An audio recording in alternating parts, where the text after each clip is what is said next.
Barbados में हुआ। उनके माता पिता जुड़वा बच्चियों के जन्म से बहुत ज़्यादा खुश थे, उनके भविष्य से बिल्कुल अनजान। जून और जेनिफर कैरेबियन प्रवासियों ग्लोरिया और ऑर्बी की बेटियां थीं। ग्लोरिया एक हाउसवाइफ थी और ऑर्बी रॉयल एयरफोर्स में एक टेक्नीशियन का काम करते थे। बारबडोस में बच्चियों के जन्म के कुछ समय बाद उनका परिवार हेवनफोर्ड, वेल्स चला गया। बच्चियों ने बहुत देर से बोलना सीखा, पर जब वो बोली तो उनके शब्द पूरे नहीं होते थे। वो बस चीखती और चहकती रहती थी। वो कभी भी सही शब्दों को याद नहीं रख पाती थी। कोई भी उनकी भाषा को नहीं समझ पाता था। ऐसा लगता था वो कोई अजीब अलग भाषा बोल रही हैं। बड़े होने के साथ साथ इनका रिश्ता बहुत ही गहरा हो गया। उन्हें अलग करना बहुत मुश्किल हो गया।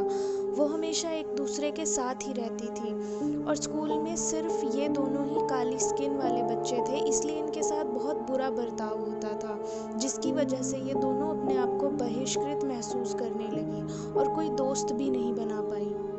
स्कूल में बोल ना पाना और दूसरे बच्चों के साथ घुल मिल ना पाना जून और जेनिफर के लिए बहुत ही दर्दनाक था। उन दोनों को दूसरे बच्चों के बुरे बर्ताव से बचाने के लिए स्कूल भी उनकी जल्दी छुट्टी कर दिया करता था। इस तरह सबसे अलग रहने की वजह से उन दोनों का रिश्ता एक अजीब तरीके से विकसित हुआ। उनकी भाषा पहले से भी ज़्यादा अजीब और अस्पष्ट हो गई थी। उनकी ये भाषा क्रिप्टोफेसिया का एक उदाहरण बन गई। एक ऐसी घटना जब दो जुड़वा बच्चे एक ऐसी भाषा बनाते हैं जिसे सिर्फ वो ही समझ सकते हैं। एक बार एक डॉक्टर उन्हें इंजेक्शन लगा रहा था, तब उसने ध्यान दिया कि ये दोनों बच्चियां बिल्कुल चुप हैं। वो किसी से बात नहीं कर रही और कुछ भी नहीं बोल रही हैं। वो दोनों एक जैसा ही बिहेव कर रही थी। जून और जेनिफर सिर्फ एक दूसरे से या अपनी छोटी बहन रोज से ही बात किया करती थी। जब ये दोनों 14 साल की हुई तो एक डॉक्टर ने इन्हें दूसरों के साथ बात करवाने की बहुत नाकाम कोशिशें की। उनका एकांत तोड़ने के लिए उन्हें एक दूसरे से अलग बोर्डिंग स्कूल्स में भेज दिया गया, जिसकी वजह से ये दोनों मानसिक बीमारियों से ग्रसित हो गई और इन्होंने पहले से भी ज़्यादा चुप रहना और घूमना फिरना बिल्कुल ही बंद कर दिया। सालों बाद जब वो दोनों मिली तो वो अपने कमरे में ही बंद रहती और गुड़ियाओं से खेलती रहती। उन दोनों ने साथ मिलकर कई प्ले और ड्रामा भी बनाए। 1979 में क्रिसमस के गिफ्ट पे जब उन्हें डायरियाँ मिली तो उनसे प्रेरित होकर उन्होंने अपना राइटिंग का करियर शुरू किया। इसके लिए उन्होंने क्रिएटिव राइटिंग सीखने के लिए कुछ कोर्स भी किए और दोनों ने कई नॉवल और कहानियाँ लिखी। उनकी कहानियों में जो किरदार होते थे उनका व्यवहार बहुत ही खतरनाक और आपराधिक होता था। जून ने अपनी पेप्सी कोला एडिक्ट में एक स्कूल के हीरो लड़के के बारे में लिखा है, जिसके साथ उसके स्कूल का टीचर छेड़खानी किया करता था। फिर बाद में उस लड़के को बाल सुधार गृह भेज दिया जाता है, जहां एक समलैंगिक गार्ड उसका शोषण करता है। जेनिफर की प्यूजिलिस्ट में एक डॉक्टर अपने बच्चे की जिंदगी को बचाने के लिए अपने पालतू कुत्ते को मार डालता है और उसका दिल अपने बच्चे में लगा देता है। फिर उस कुत्ते की आत्मा बच्चे में आकर अपने पिता से बदला लेती है। जेसिका ने डिस्कोमेनिया भी लिखी, जिसमें एक लड़की को पता चलता है कि वहाँ का एक लोकल डिस्को लोगों को हिंसा करने के लिए उकसाता है। उसने द टैक्सी ड्राइवर्स सन, एक radio play postman and post women और कई छोटी कहानियाँ भी लिखी। उनकी कहानियाँ न्यू हॉरिज़न नामक प्रेस ने छापी।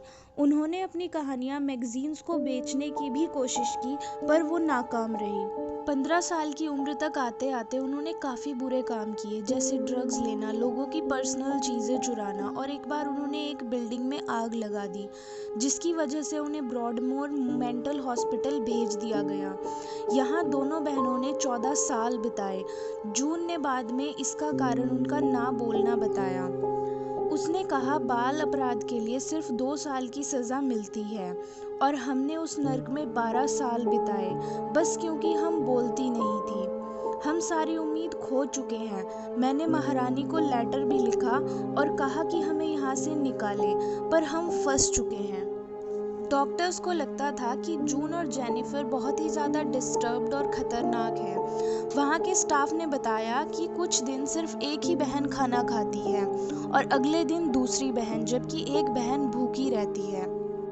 कभी कभी नर्स उन्हें अपने अपने कमरों में एक ही जगह पर एक ही तरीके से बैठा देखती, जबकि उन दोनों के कमरे हॉल के बिल्कुल आखिरी सिरों पर हुआ करते थे।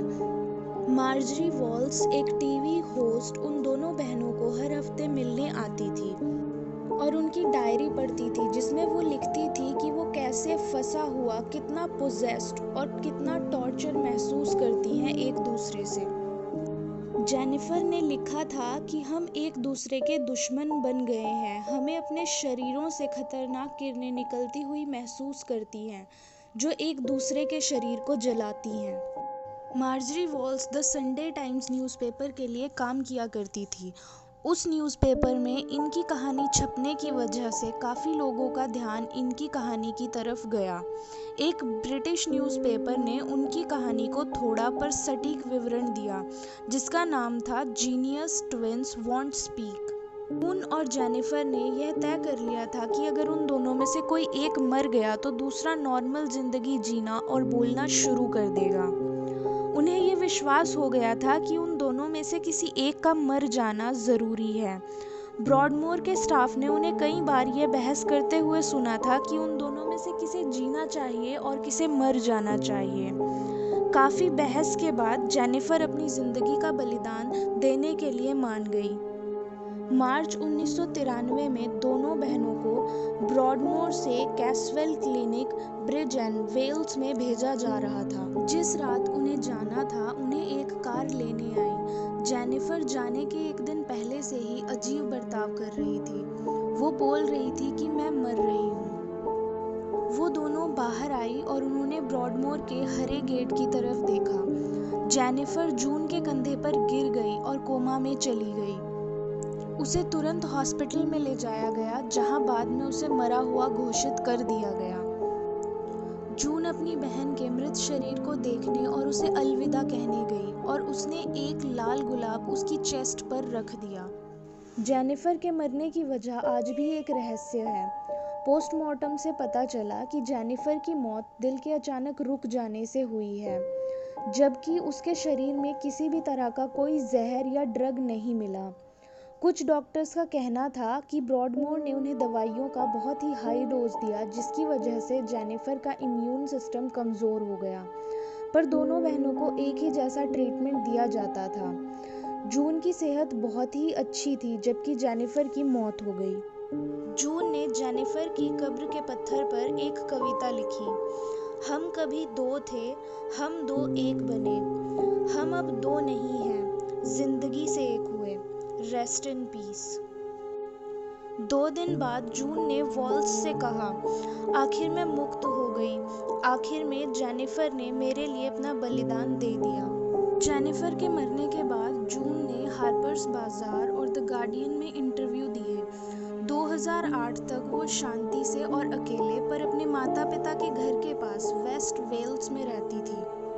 वो अब डॉक्टर की देखभाल में नहीं थी और उसके समाज ने उसे स्वीकार कर लिया था और उसके पास्ट को पीछे छोड़ दिया था।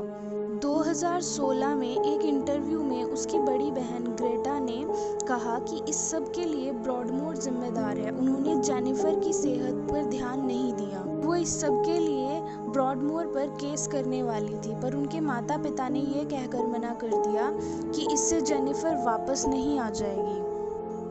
जून जो शादी, बच्चे और एक राइटर बनना चाहती थी, उसे वो कुछ भी नहीं मिला।